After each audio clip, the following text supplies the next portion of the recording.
Malamig at beautiful voice ni Paulo. Kinakiligan at kinainlaban ng mga fanay. Same Kimi.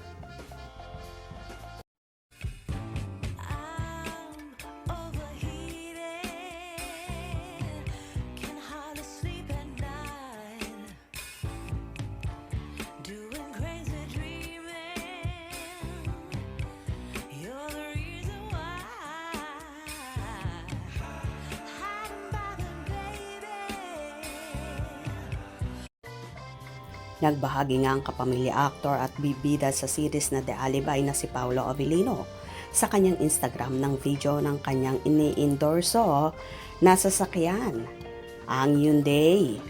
Ayon pa sa naging caption nito, "Just like you, I believe that great cars deserve great care with Hyundai's superb after-sales service.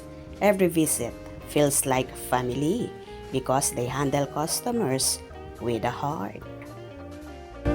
They say the best journeys begin with trust. With Hyundai, it starts right here with My Hyundai Care. My Hyundai Care aims to walk with you through every mile and every maintenance check. A quiet assurance that every Hyundai customer is cared for long after the keys are handed over. Lahat naman ay kilig na kilig sa beautiful at malamig na boses ni Paulo. Nakaka-inlove naman yung voice mo, Pau. Boses ni Pau parang nakaka-inlove na. The speaking voice of Paulo. Grabe namang voice yan. Nakaka-inlove boses ni Pau Gi. Ang pogi naman, go for Hyundai. Kimi and Pau are both ambassador of Hyundai. Whoever conjure up this advertisement should be given a raise.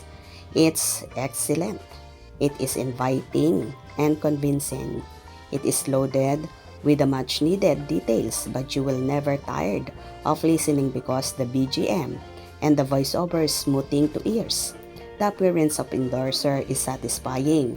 It is not overwhelming nor underwhelming. Hats off. You indeed. Sarap talagang pakinggan ang boses niya. Hyundai made the right choice of making you, Pau, their endorser. Great Hyundai endorser Pau, the handsome model, and the amazing car, and the demure speaking voice. What a voice! Nakaka-inlove. Well, so lamig naman talaga ng pagkaka-voice over dito ni Paulo, kaya naman marami ang kinikilig at mukhang pati ang jowang si Kim Chiu ay lalong na in love at kinilig sa boses ng kanyang iniirog.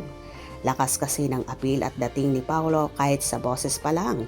Parang matutunaw ka na. Tama ba ako, Chinita Princess? Hope you enjoyed. Please subscribe for more info.